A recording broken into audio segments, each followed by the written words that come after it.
Hello, this is Kay, and you're listening to Pod Rainbow Science.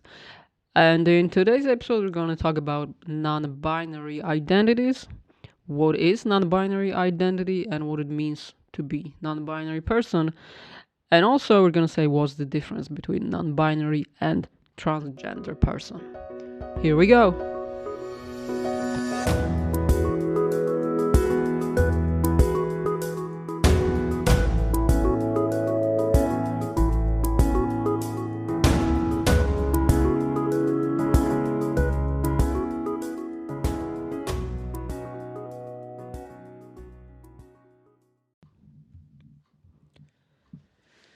Hello, guys. Once again, thank you for joining me today in this episode.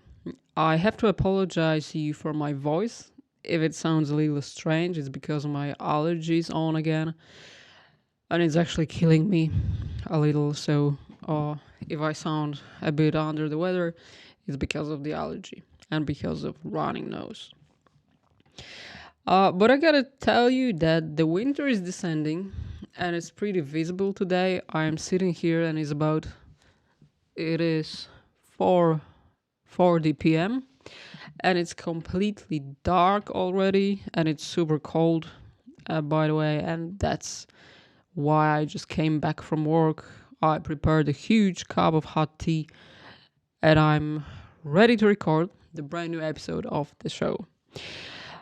Today I want to talk about the problem of non-binarity or non-binary identity, because obviously many people heard, if not all people, heard about transgender identities. So it's pretty clear now. It's pretty obvious what is transgender person, or who is transgender person, what it means to be transgender person. But not that many people have heard about non-binary identities, or even if they heard about non-binary people, they wouldn't be really able to explain what it is. So I thought it's a good idea to clarify a little bit this notion. Gender queer and gender non-binary are obviously not the new phenomena. They are known or well documented historically and cross-culturally, but the term genderqueer itself has been coined in 1990s, and it could be defined as any type of trans identity that is not always male or female. It is at least how Monroe defined the term. It's really hard, I believe it's hard to squeeze gender identity into one dimension, from male to female or from man to woman. So the binary concept of gender is indeed a little behind the times and a little too limiting, to be honest.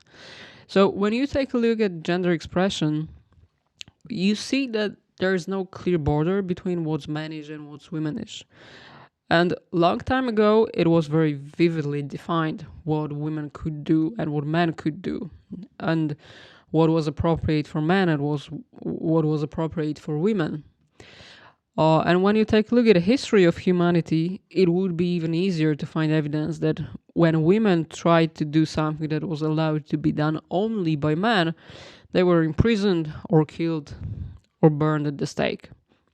But the time has changed, and even though there are still things assigned to men or to women exclusively, the line between genders is dispersing, and the differences between men and women became more and more blurred. And consequently, also gender definitions are fluctuating and not so clear anymore. And the term non-binary is usually used as so-called umbrella term. It means that it includes those people who identify somewhere between male and female. So that means that non-binary people, queer people, gender queer people, agender people, and so on, all those persons could be classified as non-binary individuals. Some people admit that non-binary persons are part of the broader transgender community, while others might say that non-binary and transgender individuals are a distinctive group and those groups are not overlapping. I've heard both ways. Majority of non-binary persons I know personally, they consider themselves as transgender persons. But I think it depends on the person itself. So I myself personally prefer to say transgender and non-binary people, to be honest, just to highlight that we are talking about both binary and non-binary people. But the question is, how many people actually are non-binary? And to be honest, it's hard to tell because estimates of the number of non-binary persons vary and depends on the group that was subjected to analysis. So, for instance, in the reasonably big sample of transgender persons from UK, there were little over 14,000 people, so it is really huge sample. And among those transgender people, 52% self-identified as non-binary.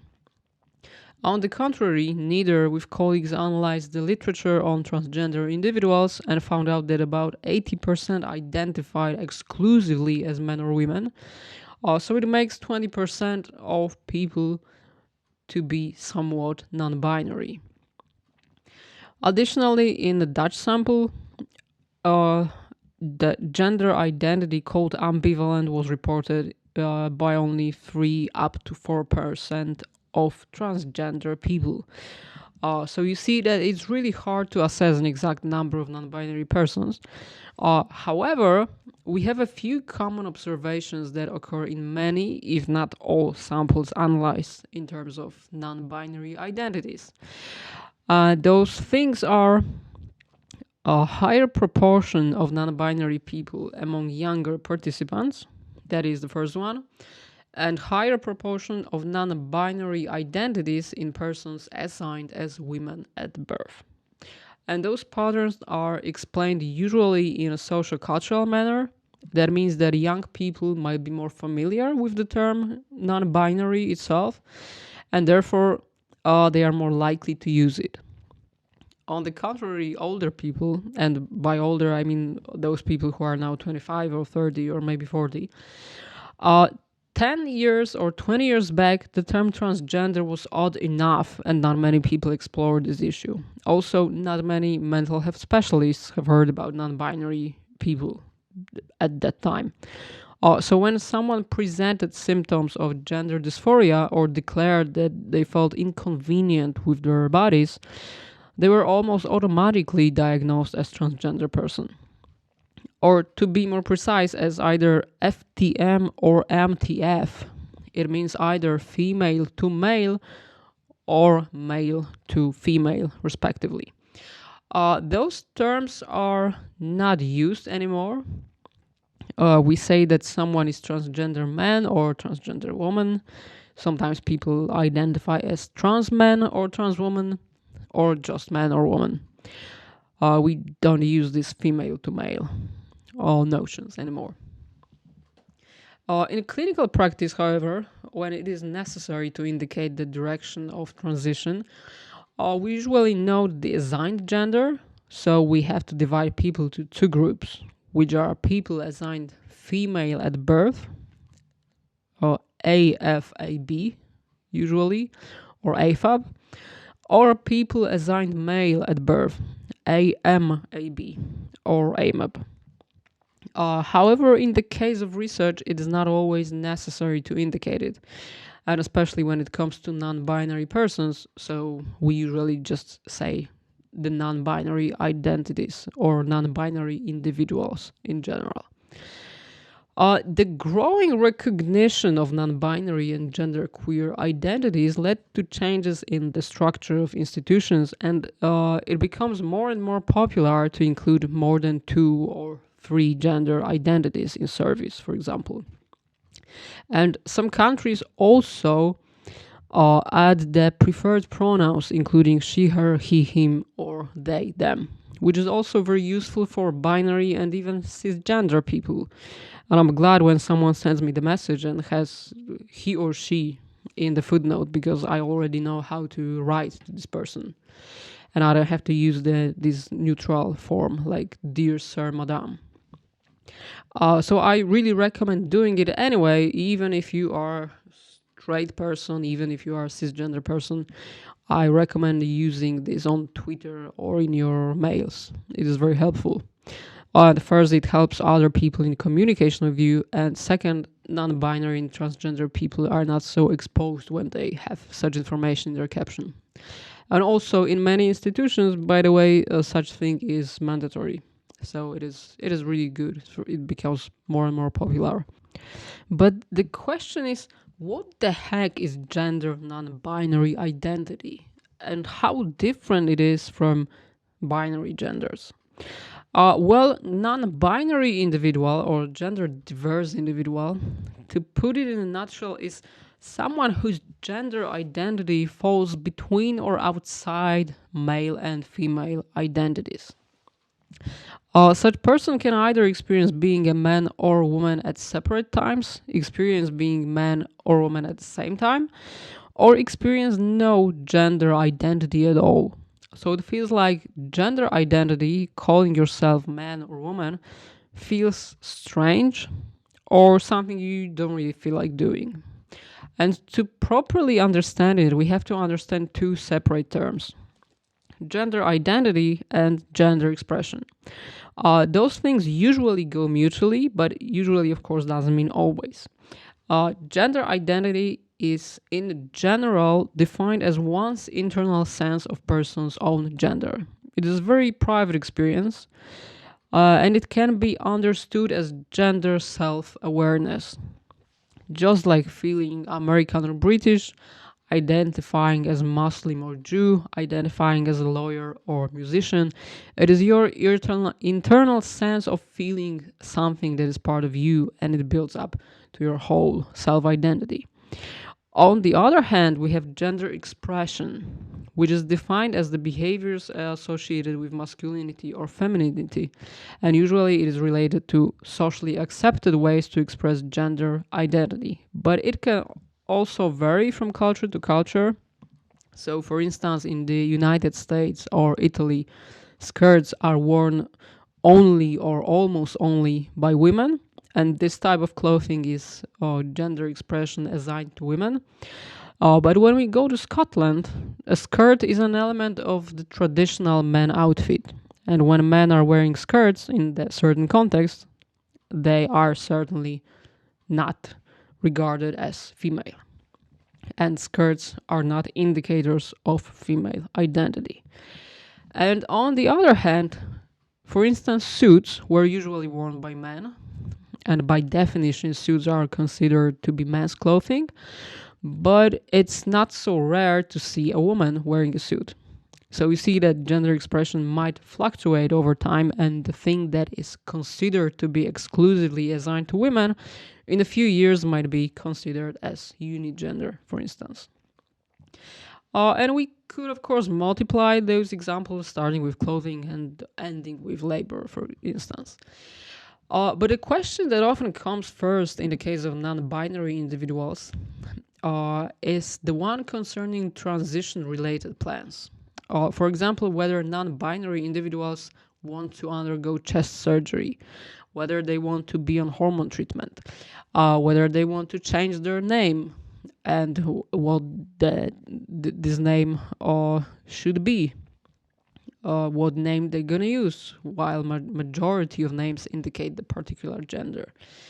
I'm gonna try to address some of those questions. So the first thing that usually pops up is surgery.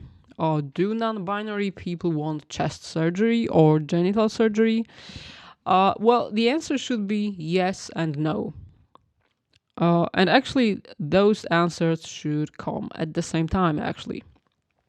Among non-binary individuals, there are people who indeed want to undergo surgery. Some of them would be interested in only chest surgery or top surgery.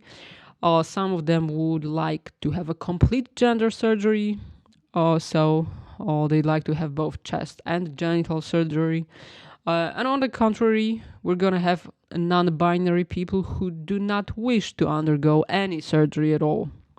They would be, for instance, interested only in changing their name, or only have non-binary gender expression, or only get hormone treatment. Scientific reports are, however, inconclusive when it comes to precise assessment of how many non-binary and genderqueer people are really interested in medical interventions.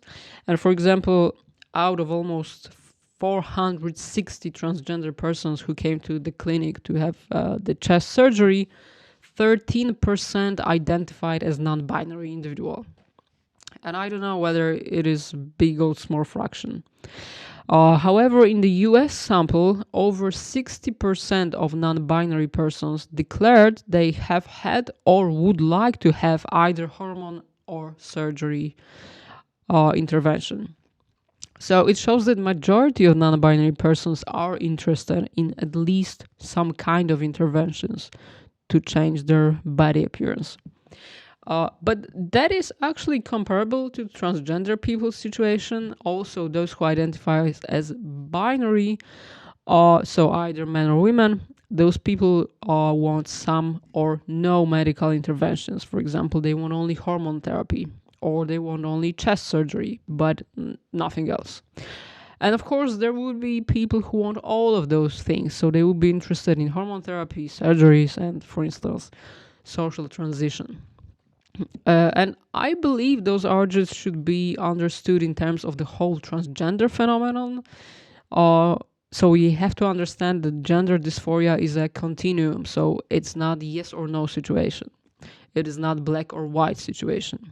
Gender dysphoria is a situation which could be more or less intense, and some people can feel intense dysphoria linked to their upper body. Some people might feel greater dysphoria linked to their lower body, and some people might only feel negative about their social functioning, and they would be interested only in changing their name, for example, or only in changing their social appearance, or so-called social passing. And since gender dysphoria is a continuum, people who want only changing their name or those who want only top surgery can be denied transgender identity or non-binary identity. And it still happens. Some doctors say that people who don't want to get a complete sex reassignment surgery are not really transgender and must be diagnosed in order to identify personality disorder because they don't really know what they want. No, it's not like this. If you have a doctor or if you have a psychiatrist who says things like that, change the psychiatrist because this one is definitely not up to date with his or her knowledge. And she or he does not act in accordance with the current guidelines for people working with transgender and non-binary people. When it comes to changing the names of people, people might be in two minds about it. Because some people change their names to have more agender name, like the name that does not really indicate a particular gender, while other people don't care about their name that much, so they keep their original name and just ask other people to use different pronouns, for example. It varies from person to person and it's absolutely up to person's preference.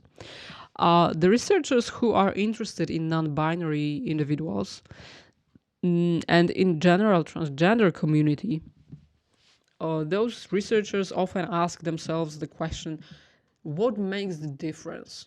What and how are non-binary people different from transgender people? And are they really different? Do they differ only in their gender identities, or are there more differences that should be addressed and should be observed and should be explained and well understood? And indeed, there are many papers supporting the hypothesis that there are many differences that should be addressed, especially those differences related to mental health of non-binary persons. So far, we know that compared to heterosexual or to gay people or to lesbians or to bisexual people, transgender persons experience far greater risk of mental distress. They experience depression more often, anxiety disorders more often, and their general well-being is almost always lower as compared to cisgender people. But when we take a look at transgender and gender non-binary persons, non-binary people present even greater risk of depression, anxiety, and other mental health issues. And the research on this population is, of course, limited, so there's not that much scientific papers on mental health in non-binary group. But what we know so far, for example, from the largest study conducted on transgender adults in the United States, this sample consisted of approximately 20,000 people. And what have been found is that almost 50% of non-binary respondents experience currently serious psychological distress. And when we compare it to 35% of transgender men and women, and when we compare it to 5% of general United States population, we can see that this is a lot. So non-binary people are at greater risk of mental health issues. And the question is, why it happens? Are non-binary people so vulnerable, or are their coping strategies less effective as compared to transgender people or cisgender people? And I believe we could answer yes to all of those questions. And all of those hypotheses are equally reasonable. Non-binary people often face challenges throughout their life. They are often misunderstood in the community. They have to challenge difficulties with understanding their situation. Their identity is usually denied because people usually say that they are undecided. They should admit whether they are men or women. Even psychiatrists and mental health specialists present such approach. They often try to convince people to declare whether they feel being man or woman, whether they feel more mannish or more womanish. And so the counselors or psychiatrists often deny treatment, especially hormone treatment, because they are convinced that if persons are not able to declare whether they feel man or women, they're not ready to get hormones. And taking hormones will affect their mental health in a negative way. So when they get hormone treatment, which is of course irreversible treatment, they will be unhappy. And I believe that underlying cause of this situation is that mental health specialists are too often certain that they know better. So they have the omniscient view of what's the best for the patient. While it is not entirely true, the person knows himself or herself best. And we as mental health specialists, we can only assist on the way to their mental well-being or mental wellness. And I know it's hard for some people, especially for all the doctors who have their clinical experience, who are often professors and so on. And I know it's hard to accept that they are not gods and they are not able to know everything. And I know it's sad, but it's actually true. And in the end, it is the person's or the patient's decision whether they want to go on hormone or not, whether they would be happy or not with what they've chosen. We can only show the pros and cons, I believe, of taking hormones or of undergoing surgeries. And besides that, we should, of course, constantly educate ourselves and be open to new concepts, such as non-binary identities. And most of all, we as mental health specialists, we have to follow the guidelines, which oblige us to do what's best for the patient. And if the patient says that he or she is ready to take hormone treatment, and this is the only intervention he or she or they are interested in, that's it. That's their decision. And we have to trust this. But in addition to the stigma and discrimination and misunderstanding from mental health specialists and medical service, non-binary people also face stigma and discrimination from LGBT community, even from binary transgender people who also shares the received wisdom that non-binary people are those ones who cannot decide whether they feel as men or women, and they even disgrace transgender community by being too queer. When we summarize all those things, it becomes clear that non-binary people are facing much more challenges than cisgender LGBT people, and as compared to transgender people, they are also in a little worse situation. So it is not surprising that non-binary people face much more mental health issues than other people, and they also require much more attention from mental health specialists.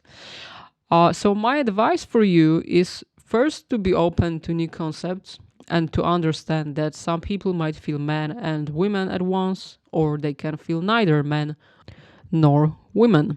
It is also okay. My second advice would be to put your preferred pronouns in your footnote or on your Twitter account. Just add she, her, hers, or he, his, him, or they, them, their. It would be really helpful for transgender and non binary people. And it would be a nice sign of support. And it would be also very useful for cisgender people too. And my third advice would be if you meet someone who identifies as non-binary or someone whose gender expression might suggest that this person is non-binary, just don't look at the person like this person was a complete stranger. If you're interested in something, or if you just want to know something more about this identity, or you're interested in when this person found out that they identify as non-binary, uh, or even if you want to know how this person feels about being non-binary, just come up and ask. There's nothing wrong about asking. It is pretty rude, of course, to ask people whether they underwent genital surgery, so don't do it. But I think when you ask people about their identity, and when you ask the person to explain you anything, they would be really happy to help. And it's really fine to ask people about them. It's really okay. So don't be afraid. Just come up to a person and discuss things, those which you understand, and of course those, or especially those which you don't understand. And I guess that would be all I wanted to tell you today. So thank you once again for joining me. I hope you found something interesting for you. And thank you for your message and all your downloads. Thank you very much. Of course, if you want to support the show, you can click on the link in the description to buy me a coffee. And until next time, bye.